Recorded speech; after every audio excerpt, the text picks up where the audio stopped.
So we figured out in the last video that money, power, fame, health, pleasure, and even human friendships aren't enough to make us perfectly happy. By looking at why the options in the last video failed to bring us to that perfect happiness, we can come up with a few key characteristics that might lead us to the correct answer. First, if something is going to make us perfectly happy, then we're going to want it for its own sake and not because it can get us something else. In other words, it has to be an end, not a means to an end. So this disqualifies money, power, and health. Second, it has to be something inside of us. My happiness can't exist out there somewhere. It has to be in here. And this ruled out money and fame. Third, our happiness wouldn't be perfect if we were worried all the time about losing it. Scripture says, "Sleep is sweet to the working man, but the rich man's wealth allows him no sleep."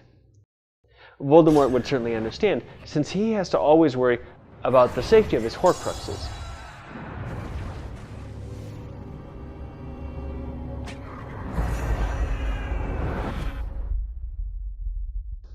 And this also applies to friendship in this life, though, because our time here is not forever.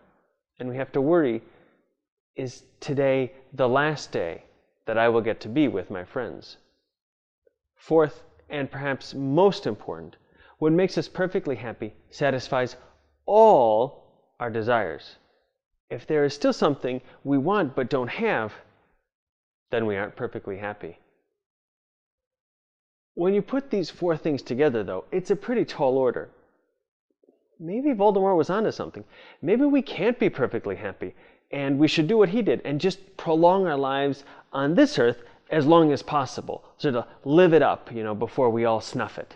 Spin around like a crazy elf, dancing by himself. This creates a question, though, which I'm just going to throw out there.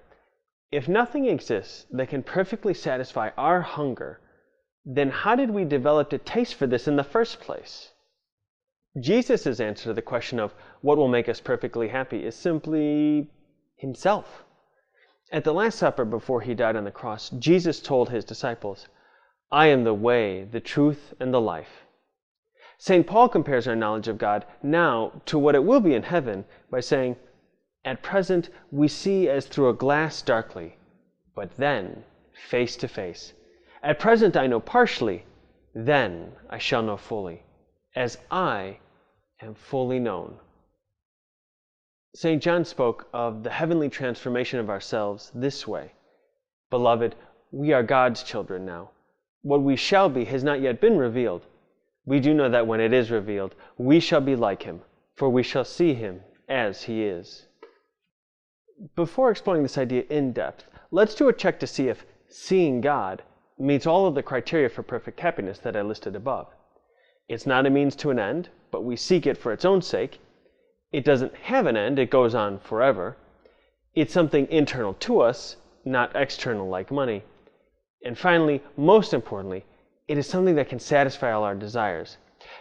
But this last point needs a bit more explanation. We need to go back to what I said in previous videos about our having an intellect and a will. Now we have stomachs, and stomachs desire food, sometimes lots of it. Do you ever stop eating? I'm hungry. Our minds are hungry for knowledge, that deep knowledge that I talked about before, and our wills too have a desire for what is good. Unlike our stomachs, though, the intellect and the will can't be perfectly satisfied with a small dose of reality. In fact, the desire of our souls is infinite. Could we be perfectly happy if our mind still had questions it wanted answers to and knew it would never get them?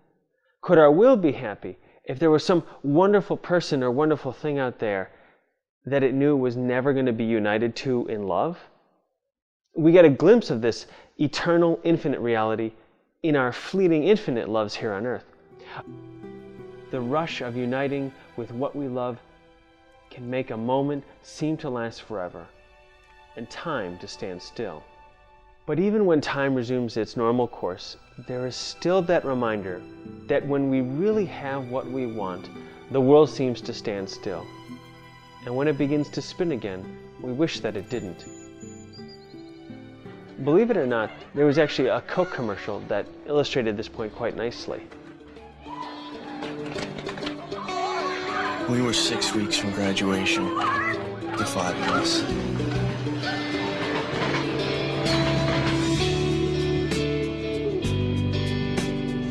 Ears ringing, voices all screamed out. We rode home from the concert, in the car with no air.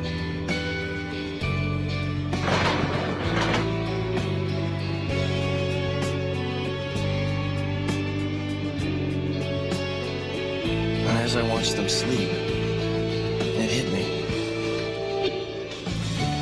It was the best night of my life. And I kind of wished we could all stay on that train forever.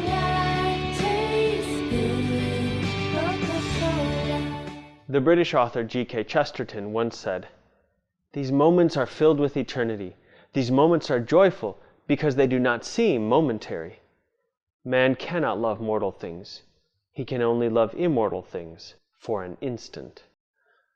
The God who is truth and life exists outside of time, and in seeing Him, loving Him, we can become filled to the brim with love and happiness. But knowing and loving are verbs, which means that happiness isn't the result of our sitting on our behinds and waiting for happiness to just happen. This is why it's important for us to know how things work, including our souls. Once we know what is going on under the hood, we can make the best use of the engine. Take the Threstles, the beings that pulled the Hogwarts carriages, but can only be seen by those who have seen death. Nothing's pulling the carriage, Harry. Once Harry understands their excellent sense of direction and their ability to fly, well, he can make good use of it.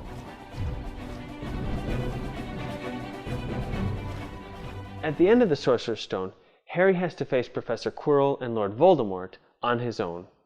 As he is recovering in the hospital, Dumbledore tells him that his friends are all right.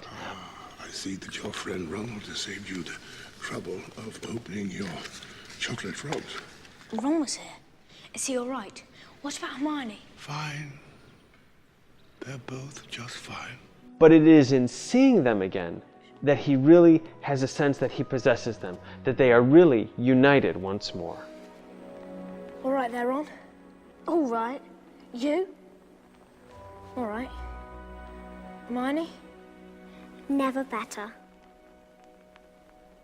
Their hearts were filled with desire, and when they got what they wanted, satisfaction. The ultimate satisfaction, then, comes from possessing what makes us perfectly, infinitely happy. Seeing God face to face, and therefore knowing Him in a deep way that fills our minds with a beauty beyond imagination. Seeing God as He is can't be done with human eyes because God is a spirit. We can only possess Him with our minds, which are capable of grasping and understanding non-physical objects and concepts. In seeing God, our intellects are filled to absolute capacity. This means that what we see is so tremendous that we cannot even imagine something greater. 2 quick examples help illustrate this. First, there is the amazement of Ron and Harry with Harry's invisibility cloak. There's a real fascination with its power. Whoa! My body's gone! I know what that is. That's an invisibility cloak. The other illustration would be the mesmerized look we see on Parvati Patil's and Harry's faces when Hermione makes her entrance at the Yule Ball. Talk about shock and awe. But in comprehending the coolness of the cloak or Hermione's beauty, our characters show what it means for the mind to be enraptured. Now take that effect, multiplied by 1.5 million, and you've got something like the vision of God in heaven. St. John wrote, "Beloved, we are God's children now. What we shall be has not yet been revealed. We do know that when it is revealed, we shall be like Him, for we shall see Him as He is." Having that beauty in our intellects produces the ultimate joy because we have what we really want. Now, joy, like happiness, is another one of those goodies that we want for its own sake. But joy is not the same thing as happiness. Joy is what is produced when we enjoy something. Joy only comes about when we've got something else that we want. So it's not helpful to think that, oh, I just want joy. I don't care what I enjoy. That doesn't make any sense. Harry enjoys Quidditch, hanging out with friends, and kissing Ginny. Lord Voldemort enjoys torturing people, murdering them, and feeding them to Nagini. What we enjoy makes all the difference in the world. What we love determines who we are, because as I said in the 9th video, we become like what we love. So seeing God face to face transforms us, and we become like Him. Knowing the God who is love satisfies our deepest, most desperate desires. And in the end, only possessing the God who is love can possibly make us happy and truly good. Sharing in that very life of God happens perfectly in heaven, but even here on earth, we can start to get a glimpse of that happiness and that goodness. But to find out how, you'll have to watch my next video. Please visit preachingfriars.org or subscribe to my YouTube channel to see all my videos or to make a contribution. Thank you for watching, and remember to read lots, pray more, and keep the faith.